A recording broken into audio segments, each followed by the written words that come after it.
The afternoon light was coming through the kitchen window at an angle that made everything look golden and peaceful. I remember thinking that, just before it all fell apart, there I was, 63 years old, standing at my own kitchen bench in my own house in Ballarat, slicing tomatoes for a salad nobody had asked me to make, just trying to be useful. My daughter Renee and her husband Craig were coming for Sunday lunch.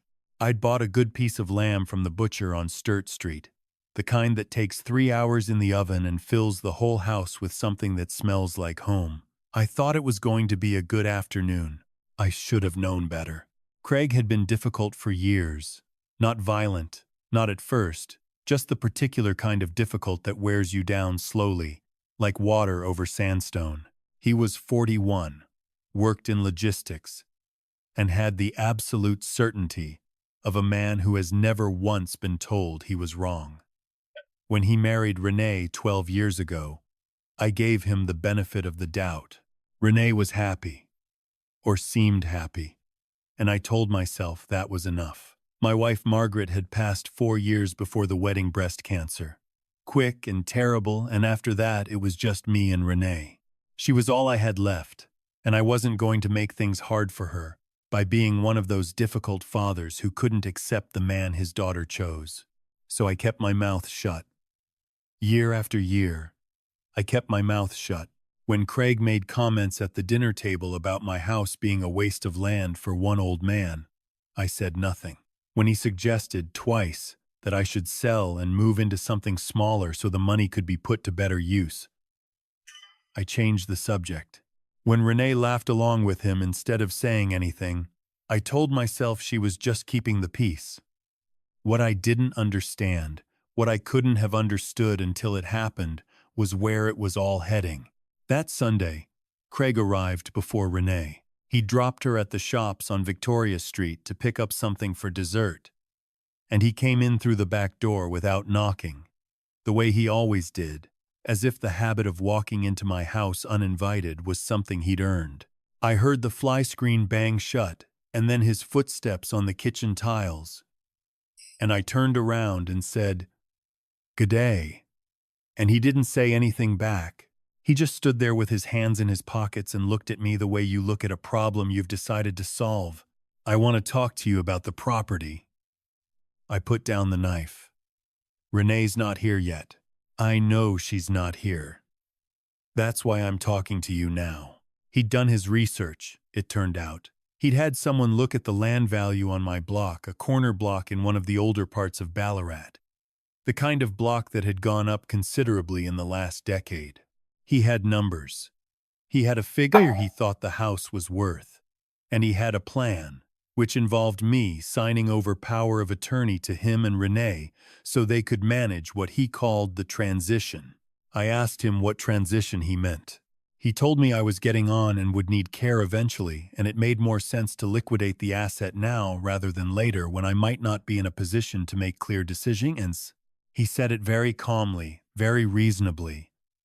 The way you explain something simple to someone slow. I told him I wasn't interested. He told me I didn't have a choice. That was when I turned back to the bench and picked up the knife again and said, very quietly, that I thought he should wait outside for Renee. And that was when Craig Hollis walked across my kitchen, put his hand on my shoulder, spun me around and hit me across the face. Not a punch. An open-handed slap, the back of his hand across my left cheek, hard enough that I grabbed the bench to keep my balance. My glasses slid off my face. I heard them hit the tiles. For a moment I just stood there, 63 years old, in my own kitchen. And I couldn't make sense of what had just happened. Craig straightened his shirt. "Get your head straight, Gordon," he said, as if I was the one who had done something unreasonable. "We're trying to help you. Don't make this uglier than it needs to be." He walked out to the back veranda. I bent down very slowly and picked up my glasses. One lens had a small crack in the bottom corner. I put them back on and looked at the lamb in the oven through the glass door, and I breathed in and out until my hands stopped shaking. When Renee came in 20 minutes later with a paper bag from the bakery, I was sitting at the kitchen table with a cup of tea. She could see something was wrong, she always could. She had her mother's eyes for that, but Craig was right behind her, and she looked at him first before she looked at me. That look told me everything I needed to know. "You all right, Dad?" she said, but carefully. The way you ask a question when you already know the answer and aren't sure you want it confirmed. "I'm fine," I said. We ate lunch. The lamb was good. Nobody talked about what had happened in the kitchen. Craig ate 2 helpings and told a long story about someone at work who'd made a mistake with a freight manifest. And Renee laughed in the right places. And I sat there and ate my food and said almost nothing. After they left, I washed up the dishes and dried them and put them away. And then I sat back down at the kitchen table, and I stayed there for a long time while the light changed and the room went dim. I thought about Margaret. I thought about what she would have said. She had a way of cutting through things. Margaret did not mean about it, just clear. She would have said, "You can't let this go, Gordon. Not this." She would have been right. I didn't sleep well that night. I lay in the dark and listened to the old house settle around me, the creak of the roof, the tick of the pipes, and I thought very carefully about what I wanted to do. Not what I felt like doing. What I wanted to do. There's a difference. And it matters. Feeling and wanting are not the same thing. And at 63, you should know that well enough to act on it. By the time the sun came up, I knew. I got up, made porridge, ate it standing at the kitchen window looking out at the back garden, and then I got dressed and drove to see my solicitor. Her name was Patricia Osei. I'd known her for 11 years. She'd handled Margaret's estate and a boundary dispute with a neighbor back in 2018 and various other small things over the years. She was a careful, thorough woman who didn't waste words and didn't pretend things were simpler than they were. I sat across from her desk in her office on Lydiard Street, and I told her what had happened. All of it. In order. She let me talk without interrupting. When I finished, she was quiet for a moment, and then she said, "Did anyone see this happen?" "No." "Any marks on your face?" It had faded by Monday morning. She nodded slowly. "Tell me again what he said about the power of attorney." I told her again. I told her about the property valuation, the figure he'd mentioned, the specific words he'd used: transition, liquidate, clear decisions. I'd written them down that night while they were fresh, in the small notebook I keep by the bed. I showed her the notebook. She read it carefully and then placed it on the desk between us. "Gordon," she said, "I think we should talk about a few things." We talked for nearly 2 hours. What I learned in that room rearranged some things I thought I understood about my own situation. Patricia explained the various ways a person can protect their assets from coercion. She explained what a formal, enduring power of attorney looks like when it's set up correctly, naming a trustworthy person, and what happens when someone tries to pressure an elderly person into signing one without proper legal oversight. She talked about elder financial abuse. That was the phrase she used, plainly, without softening it.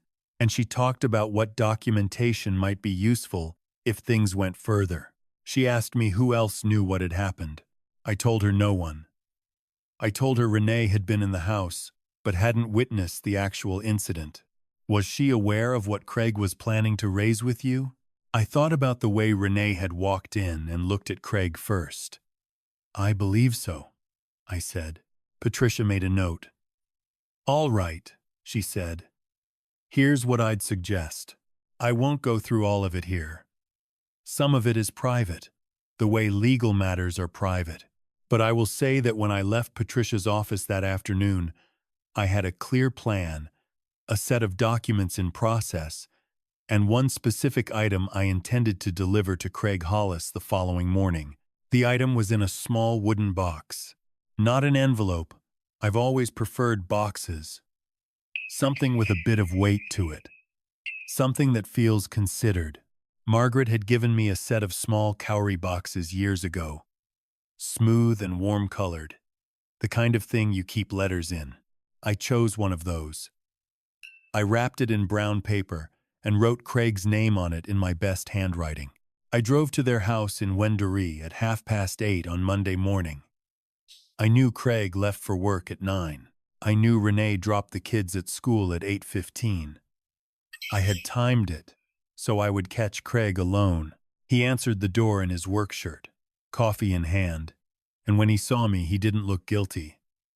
That was the thing that struck me. He looked mildly irritated, the way you look when someone interrupts your morning routine. "Gordon, what are you doing here?" "I've brought you something," I said, and I held out the box. He looked at it. Something shifted in his expression, then a kind of cautious calculation. The look of a man who is reconsidering. I think he assumed I'd had a night to think it over and had decided to be practical. I think he assumed the box contained a key or a document he'd wanted, or some other indication that I'd come around to his way of thinking. "What is it?" he said. "Open it when I've gone," I said. "I'd rather not be here for it." He took the box. He was trying to read my face and not finding what he expected. I kept my expression even not cold, not angry, just settled. The face of a man who has made a decision and is at peace with it. "Craig," I said, before I turned to leave, "I want you to understand something. What you did on Sunday is not something I'm willing to pretend didn't happen. I'm not angry. I'm past angry, but I am serious. And I think when you open that box, you'll understand how serious." I walked back to my car. I didn't look back. I drove to the park on Lake Wendouree and sat by the water for a while. Coots were picking along the edge. A man with a kelpie was throwing a stick into the shallows. It was a cold, bright morning, the kind of morning that feels very still, and I sat there and felt something I can only describe as a kind of settling the way a room feels after you've moved the furniture back to where it belongs. My phone rang at 9:47. It was Renee. I let it go to voicemail. She rang again at 10:15. I let it go again. At 10:32, she sent a text message. It said, "Dad, please pick up. We need to talk about this." I drove home, made a fresh pot of tea, and rang her back from my armchair. She was crying. Not the kind of crying that means genuine remorse. I know the difference. I'm her father. But the panicked, scrambling kind of crying that means things have gone wrong and someone needs to be managed. "Dad, I can't believe you did this. You can't just, this is our marriage. You can't just." "Renee," I said. "Stop." She stopped. "I need you to listen to me. Not as Craig's wife. Right now, as my daughter." A silence. "Your husband struck me in my own home. That is not something I am willing to overlook. I have taken legal steps to protect myself and my property, and those steps are already in motion and cannot be reversed by a phone call. What happens next depends not on me, but on Craig, and on whether you are prepared to be honest about what you knew and when." "I didn't know he was going to," she started. "You knew he was planning to pressure me about the house," I said. "You dropped him off early so he could do it without you there. That was a choice, Renee. That choice has a weight." She was quiet for a long time. When she spoke again, her voice was different, smaller, uncertain. The voice she'd had as a girl when she knew she'd done something wrong and couldn't find a way to deny it. "What's in the box, Dad?" "He won't tell me what's in the box." "Then ask him," I said. "And then think carefully about what you want your life to look like in 5 years. I ended the call. What was in the box was this: a formal letter from Patricia O'Sea's office, on firm letterhead, advising Craig Hollis that I had retained legal counsel in relation to an incident of physical assault that occurred on the 15th of September at my residence, and that I had provided a sworn statutory declaration detailing the incident, the financial coercion that preceded it, and the threat made in its aftermath. The letter also advised that my enduring power of attorney had been formally amended and was now held by my solicitor and my oldest friend, a man named Barry Sutherland, whom Craig had never met and could not pressure. The letter noted that any further attempt to discuss, coerce, or pressure me regarding my property or assets would be treated as ongoing harassment and dealt with accordingly. There was also a second document, a copy of a formal complaint I had lodged with Victoria Police, not a full prosecution. Patricia had advised me that given the lack of witnesses and the faded nature of the physical evidence, a full prosecution was uncertain, but a formal complaint, on record, with dates and details and a statutory declaration, that was a different thing. That was a thing that sat in a file with Craig Hollis's name on it. That was a thing that could be added to. Craig knew that. He was a man who'd spent his career managing logistics, which meant he understood very well how records accumulate and what they can do to a person's life when they do. He didn't contact me. Not that day, not that week. What happened over the following month was slower and quieter than I'd expected. There was no dramatic confrontation. There was no shouting, no scenes on the front lawn. What happened was that Craig Hollis spent several weeks being very still and very careful, and during that time Renee and I had 3 separate conversations, long ones, hard ones that were the most honest conversations we had shared in years. She didn't excuse what he had done. I want to be clear about that. In the third conversation, sitting at my kitchen table with the same afternoon light coming through the same window, she told me that she had known Craig was going to push me that day, had known it, and said nothing, and that she was ashamed. She cried, the proper kind of crying, that time slow and quiet, the kind that means something real.